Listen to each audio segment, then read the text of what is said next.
आज हम आपको बताएंगे कि कलयुग की शुरुआत कब से हुई, इसका अंत कब होगा और कैसा होगा इस युग में लोगों का व्यवहार। तो दोस्तों, हमारे साथ बने रहिए, हम आपको बताएंगे कलयुग के बारे में। तो दोस्तों, जब से दुनिया में पाप बढ़ने लगे हैं, हर कोई बस एक ही सवाल कर रहा है, आखिर ये कलयुग का अंत कब होगा और कैसे होगा। तो आइए हम जानते हैं कलयुग के बारे में। गोस्वामी तुलसीदास की श्रीमद् भागवत गीता और रामायण के अनुसार ही राम रचित के उत्तरकांड में काक भुसुंडी का एक अपनी पूर्व जन्म कथा हर कली महिमा का वर्णन करने का उल्लेख करते हैं। कई 1000 वर्ष पूर्व भागवत में सुखदेव जी ने जिस बारीकी और विस्तार से कलयुग का वर्णन किया, वह हमारी आंखें खोलने के लिए काफी है।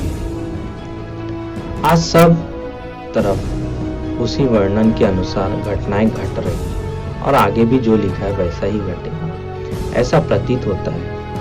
तो दोस्तों, आइए मिलकर हम जानते हैं हमारे धर्म ग्रंथों में कलयुग का क्या वर्णन मिलता है और ये कब कैसे समाप्त होगा। कलयुग यानी काला युग, जिस युग में सभी के मन में असंतोष, सभी मानसिक रूप से दुखी हैं, कलयुग है।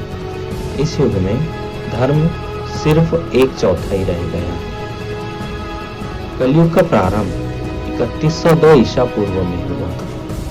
श्रीमद् भागवत पुराण और भविष्य पुराण में कलयुग के अंत का वर्णन मिलता है।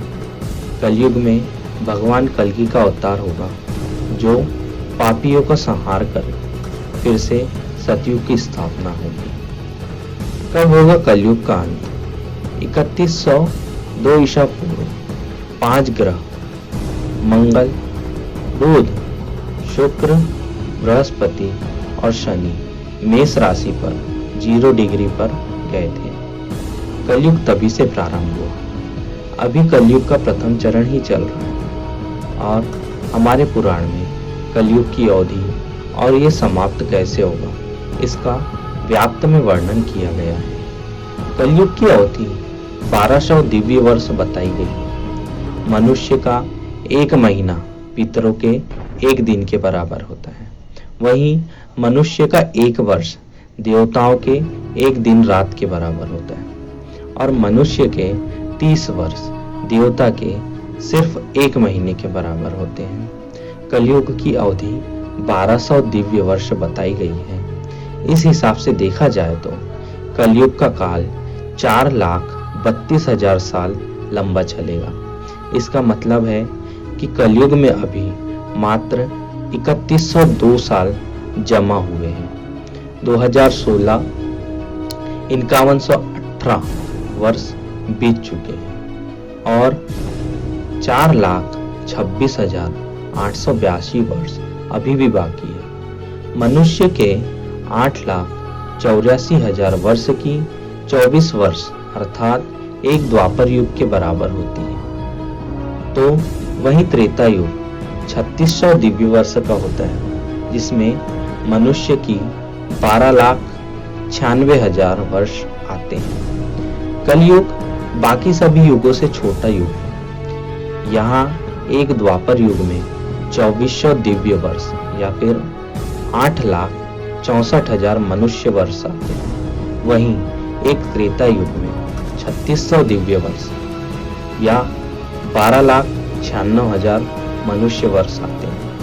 इसी क्रम में एक सतयुग 4800 दिव्य वर्षों का होता है, जो मनुष्य के हिसाब से 17,28,000 वर्षों के बराबर है।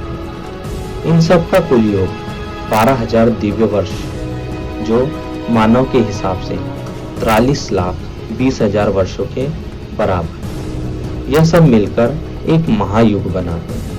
तो दोस्तों, अब हम जानते हैं कि कलयुग के अंत में क्या होगा। मनुष्य की औसत आयु 20 वर्ष ही रह जाएगी। 5 वर्ष की छोटी उम्र में स्त्रियां गर्भवती हो जाएगी। 16 वर्षीय मनुष्य वृद्ध हो जाएंगे और 20 वर्ष की आयु में ही उनकी मृत्यु हो जाएगी। इंसान का शरीर घटकर बौना हो जाएगा। ब्रह्मवैवर्तन पुराण में बताया गया है कि कलयुग में एक ऐसा समय भी आएगा जब इंसान की उम्र बहुत कम रह जाएगी, युवावस्था समाप्त हो जाएगी। कली के प्रभाव से प्राणियों के शरीर छोटे छोटे, क्षीण और रोगग्रस्त होने लगेंगे। जिस समय भगवान कल की इस धरती पर अवतरित होंगे, उस समय मनुष्य की परम आयु केवल 20 या 30 वर्षों की ही रह जाएगी। जिस समय में कल की अवतार आएंगे, चारों वर्णों के लोग शूद्र के समान हो जाएंगे। गौ माता भी बकरियों की तरह छोटी छोटी और कम दूध देने वाली हो जाएगी। तो दोस्तों, आइए जानते हैं हम कलयुग के अंत में मनुष्य क्या खाएगा। कलयुग के अंत में संसार की ऐसी दशा होगी कि अनाज नहीं उगेगा। लोग मछली मांस ही खाएंगे और भेड़ बकरियों का दूध पिएंगे।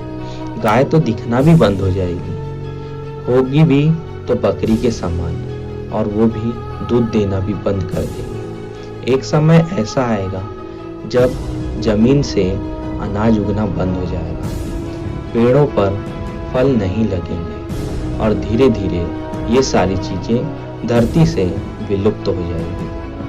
कलयुग के अंत में कैसा होगा मनुष्य का स्वभाव, यह जानते हैं दोस्तों। स्त्रियां कठोर स्वभाव की और कड़वा बोलने वाली होगी।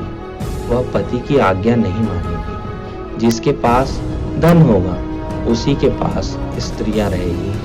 मनुष्य का व्यवहार गधों जैसा केवल गृहस्थी का भार उठाने वाला ही रह जाएगा। लोग विषय भोग में लिप्त रहेंगे। धर्म कर्म का लोप हो जाएगा। मनुष्य जप रहित नास्तिक व चोर बन जाएगा। सब एक दूसरे को लूटने में लगे रहेंगे। कलयुग में समाज हिंसक हो जाएगा। भीड़ में लोग आएंगे और एक मनुष्य की जान ले लेंगे। जो लोग बलवान होंगे उनका ही राज चलेगा। मानवता नष्ट हो जाएगी। रिश्ते नाते सारे खत्म हो जाएंगे। एक भाई अपने ही भाई का शत्रु बन जाएगा। एक हाथ दूसरे हाथ को लूटेगा। पिता पुत्र का और पुत्र पिता का वध करने में भी संकोच नहीं करेगा। अपनी प्रशंसा के लिए लोग बड़ी बड़ी बातें बनाएंगे, किंतु समाज में उनकी निंदा नहीं होगी। तो दोस्तों, आइए अब हम जानते हैं कि कलयुग के अंत में मनुष्य का धर्म कैसा होगा। कलयुग के अंत में लोग शास्त्रों से विमुख हो जाएंगे। अनैतिक साहित्य ही लोगों को पसंद आएगा। बुरी बातें और बुरे शब्दों का ही व्यवहार किया जाएगा। स्त्री और पुरुष दोनों ही अधर्मी हो जाएंगे। स्त्रियां पतिव्रता धर्म का पालन करना बंद कर देगी और पुरुष भी ऐसा ही करेंगे। स्त्री और पुरुषों से संबंधित सभी वैदिक नियम विलुप्त हो जाएंगे। श्रीमद् भागवत के 12 खंड में कलयुग के धर्म के अंतर्गत श्री ज्यों-ज्यों घोर कलयुग आता जाएगा, त्यों-त्यों धर्म, सत्य, पवित्रता, क्षमा, दया, आयु, बल और स्मरण शक्ति का लोप हो जाएगा। महाप्रलय बहुत काल तक सूखा रहने के बाद कलयुग के अंतिम समय में बहुत मोटी मूसलाधार बारिश होगी, जिससे चारों ओर पानी ही पानी हो जाएगा। समस्त पृथ्वी पर जल ही जल होगा। इसके बाद 1712 सूर्यों का उदय होगा और उनके तेज से यह पृथ्वी सूख जाएगी। कलयुग के अंत में भयंकर तूफान और भूकंप आएंगे। लोग मकानों में नहीं रह पाएंगे। लोगों को गड्ढे खोदकर रहना पड़ेगा। धरती की सतह 3 हाथ हिस्सा अर्थात लगभग 4.5 फुट नीचे तक उपजाऊ अंश नष्ट हो जाएगा। महाभारत में कलयुग के अंत में प्रलय होने का जिक्र किया गया, लेकिन ये किसी जल प्रलय से नहीं बल्कि धरती पर लगातार बढ़ रही गर्मी से होगी। महाभारत में वन पर्व में उल्लेख मिलता है। कलयुग के अंत में सूर्य का तेज इतना बढ़ जाएगा कि 7 समुद्र और नदियां सूख जाएगी। संपर्क नाम की अग्नि धरती को पाताल तक जला देगी। इसके बाद फिर 12 वर्षों तक लगातार बारिश होगी, जिससे सारी धरती जलमग्न हो जाएगी। तो दोस्तों, यह थी हमारी कलयुग से जुड़ी कुछ बातें जो काफ़ी भयावह